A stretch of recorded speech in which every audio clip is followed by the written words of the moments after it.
మిత్రులందరికీ జై శ్రీరామ్. ముందుగా ఫస్ట్ టైం ఎవరైనా నా ఛానల్ చూస్తూ ఉంటే లైక్ చేసి సబ్స్క్రైబ్ చేసుకుంటారని కోరుకుంటూ వీడియోలోకి వెళ్ళిపోదాం. పుత్రద ఏకాదశి. ఈరోజు స్వామివారికి ఏకాదశి అంటే చాలా ఇష్టం. ప్రతి మాసంలో శుక్లపక్షంలో ఒకటి, కృష్ణపక్షంలో ఒకటి. శుక్లపక్షం అంటే పౌర్ణమికి ముందు వచ్చింది, కృష్ణపక్షం అమావాస్యకు ముందు వచ్చేది. ఈ ప్రతి మాసంలో 2 ఏకాదశులు వస్తాయి.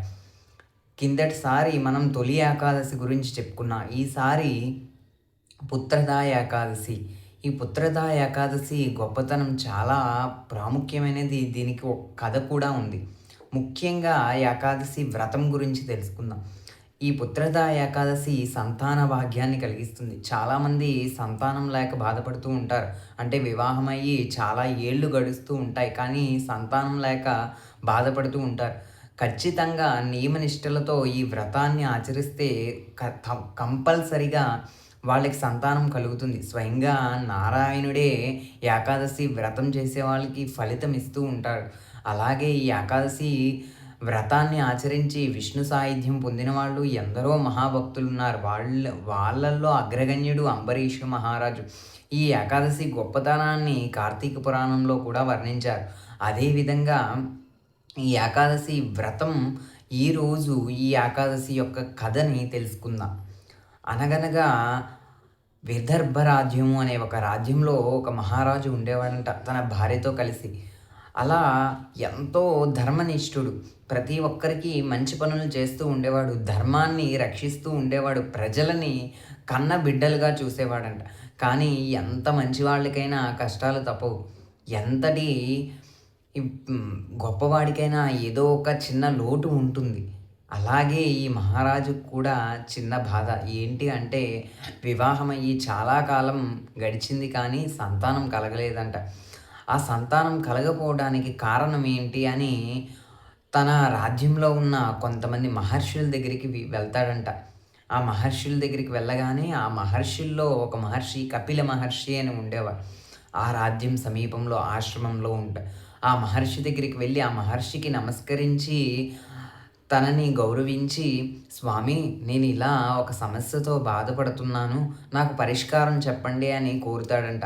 అలా కోరగానే మహర్షి తన దివ్య దృష్టితో చూస్తాడంట. ఎందుచేతన మహారాజుకి సంతానం కలిగట్లేదు అంటే కర్మ ఎవరిని విడిచిపెట్టదో చూడండి, కర్మ ఎలా ఉంటుందో.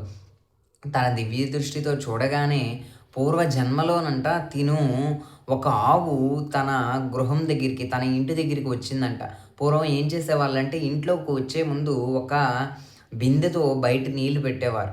అలా నీళ్లు బయట ఉండగా ఒక గోమాత దాహం తీర్చుకోవడానికి ఎండలో తనకి చాలా విపరీతమైన దాహం వేస్తుందంట. ఆ నీళ్లు తాగుతున్న గోమాతని కొట్టాడంట నీళ్లు తాగకుండాన. ఆ పాపం వచ్చి ఈ జన్మలో తినికి సంతాన భాగ్యం, తన ఆకలితో ఎలా బాధపడి హింసపడిందో ఆ బాధ తినికి కడుపు కోత, తనకి సంతానం కలగకుండా చేసిందంట. ఆ పాపం వల్లే ఈ జన్మలో తినికి సంతానం కలగలేదు. కానీ తిని పూర్వజన్మలో ఏకాదశి వ్రతం చేసి విష్ణువు యొక్క కరుణా కటాక్షం వలన ఈ రాజ్యానికి రాజ్యపాలనగా రాజుగా ఉంటూ రాజభోగాలను అనుభవిస్తూ ఉన్న ఆ పాపం వల్ల సంతానం కలగలేదు.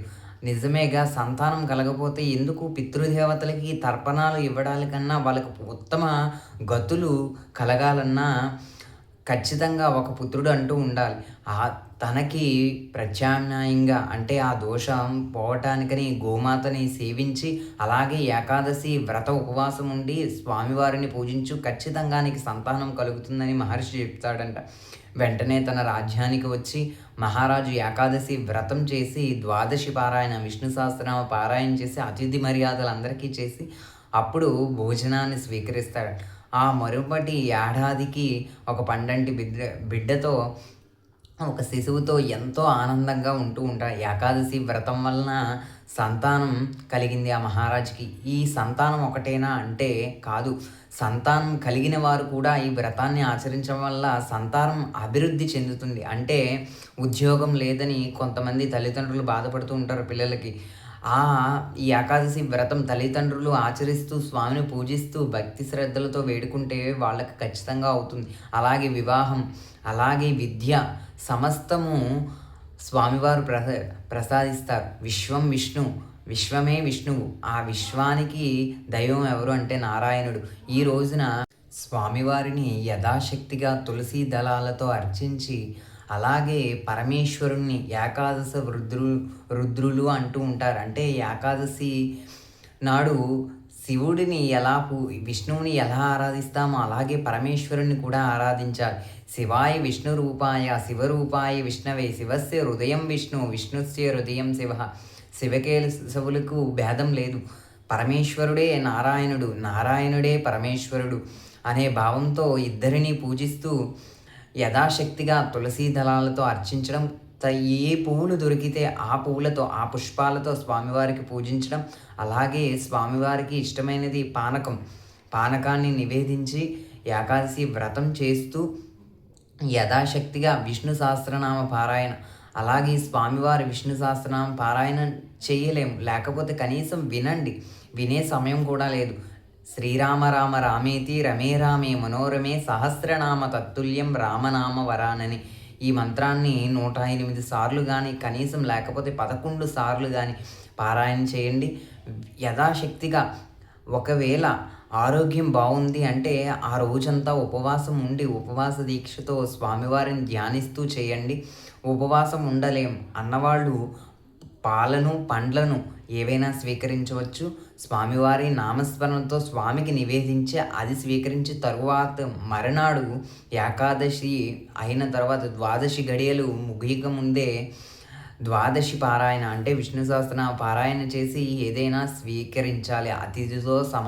అతిథితో ఒక అతిథికి భోజనం పెట్టి ఆ అతిథి తిన్న తర్వాత మనం తినాలి. ఇది ఏకాదశి వ్రతం యొక్క నియమం. అలాగే స్వామివారిని భక్తి విశ్వాసంతో సంపూర్ణమైన నమ్మకంతో నమ్మండి. ఇలాంటి మరికొన్ని మంచి మంచి వీడియోలకి ఈ ఛానల్ లైక్ చేసి సబ్స్క్రైబ్ చేసుకుంటారని కోరుకుంటూ మిత్రులందరికీ జై శ్రీరామ్.